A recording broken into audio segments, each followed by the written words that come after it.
Shalom, selamat pagi untuk kita semua, anak-anakku yang dikasih dalam Tuhan Yesus Kristus. Kembali pagi hari ini kita akan masuk dalam materi kita, tapi sebelumnya kita akan berdoa terlebih dahulu. Bapa kami di surga, kami bersyukur kepadamu pada pagi hari ini untuk segala kebaikan-Mu dalam hidup kami. Saat ini kembali kami akan masuk dalam materi kami, Tuhan tolong, sehingga kami dapat mengerti apa yang menjadi pelajaran kami hari ini. Pimpin dari awal, pertengahan sampai pada akhirnya. Dalam nama Tuhan Yesus Kristus kami berdoa dan kami bersyukur kepadamu. Haleluya. Amin.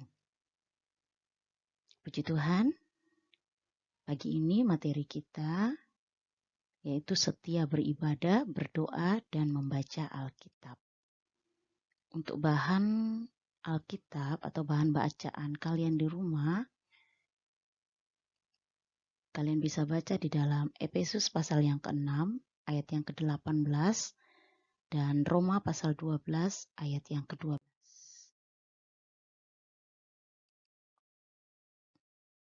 Sekarang kita akan masuk di dalam makna beribadah, berdoa, dan membaca Alkitab. Yang pertama, makna dari ibadah itu adalah kegiatan ritual yang dilakukan manusia dalam rangka menyembah Tuhan, bersekutu bersama saudara-saudara seiman, melayani Tuhan, dan mengucap syukur atas segala anugerah Tuhan. Kemudian makna yang berikutnya yaitu makna dari berdoa adalah cara manusia berkomunikasi dengan Allah dalam kejujuran dan ketulusan hati atau merendahkan diri di hadapan Allah dan sujud menyembah kepadanya. Dan yang ketiga yaitu makna dari membaca Alkitab itu sendiri adalah agar kerohanian kita semakin bertambah dan kita pun mengerti akan apa yang ditulis dalam kitab suci. Berikutnya kita akan lihat pentingnya beribadah, berdoa, dan membaca Alkitab. Saya percaya bahwa kalian di rumah sudah melakukan hal ini. Tapi satu hal yang Ibu ingatkan bahwa sekalipun dalam kondisi seperti sekarang ini, Ibu berharap bahwa kalian tidak menggunakan kesempatan itu untuk hal-hal yang tidak baik. Seperti sekarang bahwa ibadah kita streaming di rumah masing-masing. Jadi kesempatan kita untuk tidak datang ke gereja. Tapi Ibu berharap bahwa kalian betul-betul mengerti pentingnya beribadah itu sehingga dalam hidup kalian tidak lupa akan Tuhan. Nah, sekarang kita lihat pentingnya beribadah, berdoa, dan membaca Alkitab. Yang pertama adalah mewujudkan iman dan percayanya kepada Allah. Jadi dalam hal ini bahwa beribadah, berdoa, dan membaca Alkitab itu sangat penting dalam kehidupan kita untuk mewujudkan iman. Iman itu adalah keyakinan kita kepada Allah yang disertai dengan perbuatan-perbuatan yang nyata. Jadi, jika kita mengatakan kita orang beriman, tetapi tidak ada tindakan nyata dari hidup kita, maka dikatakan, Alkitab mengatakan bahwa itu adalah iman yang kosong.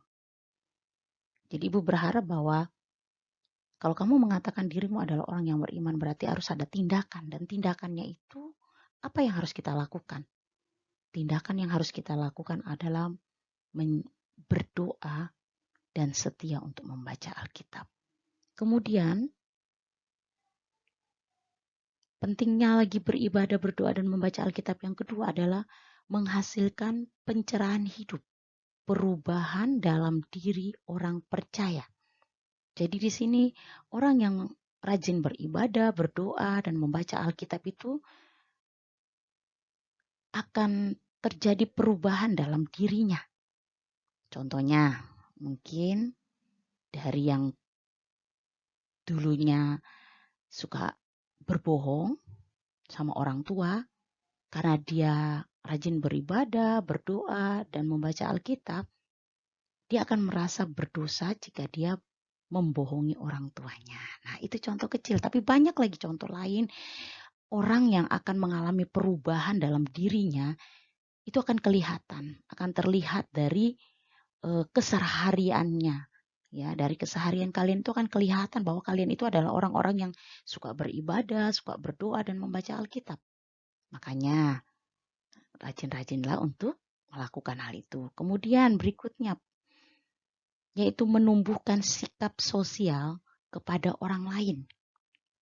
Jadi dalam hal ini orang yang suka beribadah, berdoa, merenungkan firman Tuhan itu akan punya kepedulian dengan orang lain. Dia akan merasa bahwa orang lain itu adalah saudaranya. Sehingga pada waktu mereka membutuhkan atau kita punya lebih, kita bisa berbagi dengan orang lain. Jangan hanya memikirkan diri sendiri. Terkadang kita hanya memikirkan diri kita sendiri, tapi kita tidak peduli orang di sebelah kita, mungkin dia mengalami kekurangan, mungkin dia tidak bisa makan, sementara kita di rumah kita makanan berlebih. Mungkin contohnya begitu ya. Di rumah kalian orang tuanya cukup, punya makanan yang banyak, sementara di tetangga sebelahmu dia tidak punya apa-apa. Tapi kamu tidak peduli, kamu cuek saja. Tapi orang yang ada Tuhan di dalam dirinya, orang yang setia beribadah, berdoa, dan membaca Alkitab, saya percaya bahwa hati nuraninya itu akan tersentuh dengan hal-hal yang demikian. Dan dia pasti akan mengambil satu keputusan untuk berbuat yang terbaik untuk orang lain. Kemudian, yang berikutnya adalah memupuk persekutuan sebagai sesama saudara seiman. Jadi orang yang rajin beribadah, berdoa, dan membaca Alkitab, dia pasti punya persekutuan dengan orang lain. Dia pasti punya kasih kepada orang lain. Ya, di sini dikatakan memupuk persekutuan sebagai sesama saudara seiman. Jadi kita dalam hidup ini harus bisa saling berbagi kasih. Ya, memupuk persekutuan. Jadi dalam arti kata bahwa kita tidak menjadi orang yang hidup sendiri. Ya, kalau orang yang hidup sendiri itu mending di hutan saja, ya kan? Kalau orang yang bersosial itu berarti dia bisa membaur dengan siapa saja. Dan Ibu berharap bahwa kamu bisa melakukan hal ini dalam hidupmu, sehingga apa? Wujud dari orang beribadah, berdoa, dan membaca Alkitab itu ada di dalam dirimu. Oke, berikutnya. Sekarang kita akan lihat sikap yang baik dan benar. Ya, kita akan lihat sekarang sikap yang baik dan benar dalam beribadah, berdoa, dan membaca Alkitab. Yang pertama, sikap yang harus kita tunjukkan yaitu berdoa atau menghampiri Tuhan dengan ketulusan hati. Jadi pada saat kita menghampiri Tuhan atau kita berdoa, kita mohon pengampunan daripada Tuhan, kita mohon penyucian daripada Tuhan, sehingga pada saat kita berdoa, doa kita tidak terhalang. Ada 3 jawaban doa. Ya, Ibu pernah sudah sampaikan ini di materi yang kemarin-kemarin, bahwa ada 3 jawaban doa dari Tuhan. Yang pertama, jawaban doa dari Tuhan itu adalah ya. Jadi pada saat kita meminta sesuatu kepada Tuhan, itu Tuhan langsung menjawab. Mungkin pada saat itu juga. Karena memang apa? Karena itu memang adalah kebutuhan. Kemudian yang kedua, jawaban Tuhan buat kita, jawaban doa Tuhan buat kita adalah, yang kedua adalah tunggu dulu. Kalian bisa lihat, mungkin pernah kalian berdoa, minta sama Tuhan, kok sekian lamanya Tuhan tidak menjawab. Karena apa? Karena itu adalah jawaban Tuhan. Itu kebijakan Tuhan, bahwa Dia ingin melihat sampai di mana kesetiaan kita kepada Tuhan. Sampai di mana kesetiaan kalian kepada Tuhan, mana kesetiaan kalian untuk berdoa, meminta kepada Tuhan. Tuhan ingin melihat kesabaran kalian, menguji kesabaran kamu. Sehingga pada saatnya jika Tuhan tahu, Tuhan lihat bahwa kamu punya kesabaran yang luar biasa, maka pada saat itulah Tuhan menjawab doa kita. Kemudian jawaban doa yang ketiga adalah tidak. Kenapa Tuhan? Kenapa jawaban doa yang ketiga Tuhan katakan tidak? Karena apa? Doa kita itu tidak sesuai dengan kehendak Tuhan. Ada terkadang doa itu kita meminta berlebih-lebihan dengan Tuhan. Sementara kita tahu bersama doa Bapa kami, apa dikatakan di situ? Berikanlah kami pada hari ini makanan kami yang secukupnya. Jadi kalau minta sama Tuhan itu jangan berlebihan. Atau minta sama Tuhan itu yang sebenarnya tidak perlu, tapi kita sudah, karena kita ingin seperti orang lain contohnya. Karena tetangga kita di tangga sebelah itu punya mobil, ya. Terus kita juga gitu, karena kita kepengen juga, ambisi. Akhirnya kita bilang, Tuhan berikan aku mobil. Padahal apa? Rumahnya masih nyewa. Dan nyewa nggak ada garasinya lagi. Kan lucu kan? Minta sama Tuhan, Tuhan kasih aku beri aku mobil Tuhan. Padahal kamu loh nggak punya garasi, mau nyewa rumahnya kecil, mau minta mobil sama Tuhan. Tuhan bilang apa? Jawaban Tuhan katakan tidak. Karena Tuhan apa? Karena Tuhan ingin apa? Kamu cari dulu yang kamu perlukan, yang penting dulu. Makanya di sini dikatakan bahwa Tuhan itu melihat ketulusan hati kita. Sikap ini adalah sikap dalam kita beribadah, berdoa, dan membaca Alkitab. Yaitu kita mau menghampiri Tuhan dengan ketulusan hati kita. Kalian bisa baca itu di dalam 1 Yohanes pasal yang keempat ayat yang ke-20. Kemudian yang berikutnya, sikap yang baik dan benar dalam beribadah, berdoa, dan membaca Alkitab, yaitu kita berpenampilan yang sopan dan sederhana, saudara. Nah, di sini dikatakan berpenampilan sopan dan sederhana. Kira-kira kalau kalian ke gereja, sopan nggak penampilan kalian? Masuk ke gereja dengan rok mini mungkin yang perempuan. Yang laki-laki pakai celana yang robek-robek gitu, yang sopan nggak itu kira-kira? Nah, Ibu berharap bahwa kalian bisa memberikan sikap yang baik pada saat kalian beribadah, berdoa, dan membaca Alkitab. Berpenampilan yang sopan dan sederhana, nggak usah yang norak-norak. Sekarang tuh ngetren ya, rambut dipirang-pirang. Iyalah kalau cantik, ya kalau gagah. Lah kalau hitam, maaf ya, Ibu katakan orang hitam rambutnya dipirang. Jadinya kayak mana itu? Lucu ya. Ibu geli lihat di bukuan sini nih kalian ini Ibu perhatikan nih, banyak sekali yang rambutnya dipirang-pirang kayak bule, butun lepas kali ya. Nah, jadi betul-betul jaga penampilan kalian dan kesederhanaan. Gak usah juga menonjolkan, aku nih lo orang kaya, aku nih lo orang punya. Gak usah. Tuhan itu tidak lihat itu. Tapi Tuhan lihat hati kamu. Tuhan lihat hati kita yang sungguh datang sama Tuhan. Berkat itu akan mengikuti. Makanya firman Tuhan katakan di Alkitab apa? Di dalam Matius dikatakan, carilah dahulu kerajaan Allah dan kebenarannya, maka semuanya itu akan ditambahkan kepadamu. Jadi kita harus cari dulu kerajaan sorga. Rajin dulu beribadah. Berikan penampilan yang terbaik. Tunjukkan kesederhanaan hidupmu.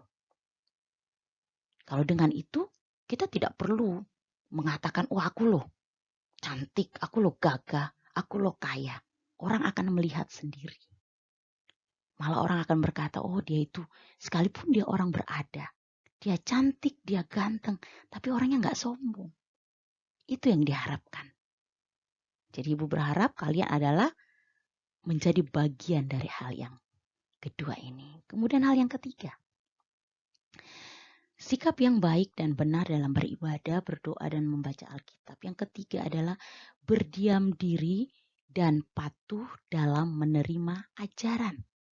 Ya, berdiam diri dan patuh dalam menerima ajaran.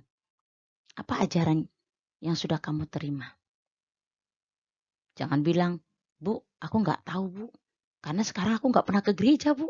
Karena kami sekarang streaming dan aku jarang ikut ibadah online. Waduh, bahaya ini. Ibu berharap jangan terlena ya. Karena corona, wah, senjatanya corona. Yang disalahkan corona. Padahal sebenarnya yang salah adalah kamu dirimu sendiri. Ya, Ibu harap bahwa jangan sampai lupa kepada Tuhan. Nanti kalau Tuhan lupa sama kamu bahaya loh ya.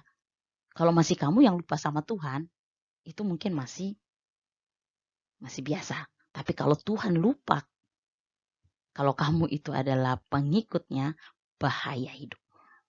Makanya Ibu berharap berdiam diri dan patuh dalam menerima ajaran yang diajarkan kepadamu. Jangan ikuti ajaran-ajaran sesat. Sekarang banyak ya, di aliran kekristenan itu ada aliran sesat. Ibu pernah juga sudah sampaikan kepada kalian di kelas, ada beberapa ajaran sesat yang perlu kita waspadai. Seperti saksi Yehova, aliran Children of God, kemudian gereja setan, itu sudah masuk di Indonesia. Jadi berhati-hatilah untuk ajaran-ajaran ini karena mereka bertamengkan kekristenan, tapi sebenarnya mereka adalah penghujat Kristus. Hati-hati.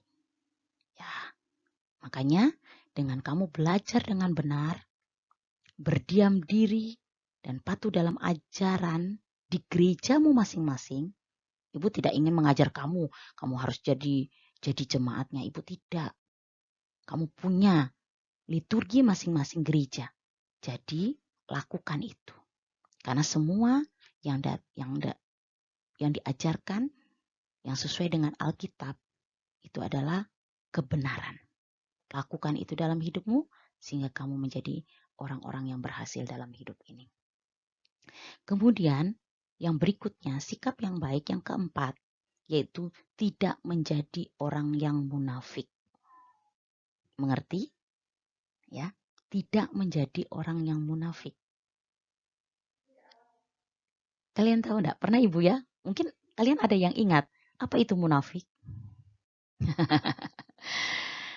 Ayo, ada yang ingat? Apa itu munafik? Munafik itu adalah muka manis, pikiran kotor. Masih ingat? Muka manis, pikiran kotor.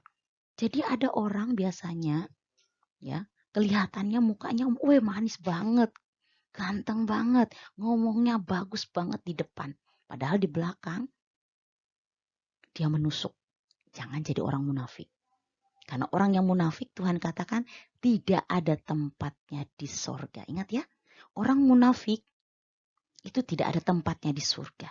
Jadi Ibu berharap di dalam kalian menyikap sikap yang baik dan benar dalam beribadah, berdoa, dan membaca Alkitab itu jangan menjadi orang yang munafik. Kelihatannya rajin ke gereja. Ya, pernah juga Ibu bilang kan, jangan jadi Kristen tomat. Hari ini bertobat, di gereja bertobat, kalau sudah keluar kumat lagi. Jadi Kristen tomat atau Kristen KTP. Kristen tanpa pertobatan. Ibu tidak berharap kalian menjadi orang-orang yang demikian, tapi kalian betul-betul menjadi orang-orang yang mengenal Tuhan dengan benar. Dengan melakukan apa yang Tuhan perintahkan di dalam hidup ini. Oke, berikutnya kita akan lihat slide yang berikutnya.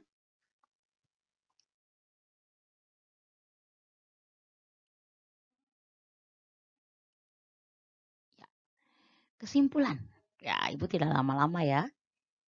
Yang penting kalian mengerti, nanti di kesempatan-kesempatan berikutnya kita akan berjumpa kembali. Karena rencana Ibu kita akan membuat Zoom ya untuk siswa Kristen khususnya. Nanti Ibu bikinkan linknya dan kita akan bisa bertatap muka di situ bersama-sama. Ibu akan sebentar lagi buatkan, nanti kita di grup kita Ibu akan sampaikan kepada kalian. Oke, sebagai kesimpulannya yaitu ibadah, berdoa, dan membaca Alkitab merupakan napas hidup orang beriman. Sebagai napas hidup, 3 hal ini merupakan penopang utama bagi kehidupan orang beriman. Ada banyak alasan yang menghalangi remaja untuk setia beribadah, berdoa, dan membaca Alkitab. Kesadaran untuk menjadikan ibadah, doa, dan membaca Alkitab itu sebagai napas hidup haruslah lahir dari dalam diri sendiri. Dengan demikian, iman kita semakin bertumbuh dalam ketaatan kepada Allah di dalam Yesus Kristus. Sebagai tugas kalian, ada 2 tugas yang harus kalian kerjakan. Yang pertama, tuliskan liturgi gereja kalian masing-masing. Kalian kan pasti punya ya di gereja masing-masing ada liturgi kan? Nah itu tuliskan. Ibu mau lihat liturgi kalian. Dari gereja Toraja mungkin, dari GPDI, kemudian dari gereja Maranatha, dari gereja Toraja, dari gereja GPT, ya, dan gereja-gereja yang lainnya. Ibu mau lihat liturgi kalian bagaimana. Kemudian yang kedua, buatkan doa yang berisi janji Tuhan untuk setia berapa? Beribadah, berdoa, dan membaca Alkitab. Jadi, buatkan doa yang berisi janji untuk setia, beribadah, berdoa, dan membaca Alkitab. Puji Tuhan, ini materi yang bisa Ibu sampaikan pada kesempatan ini.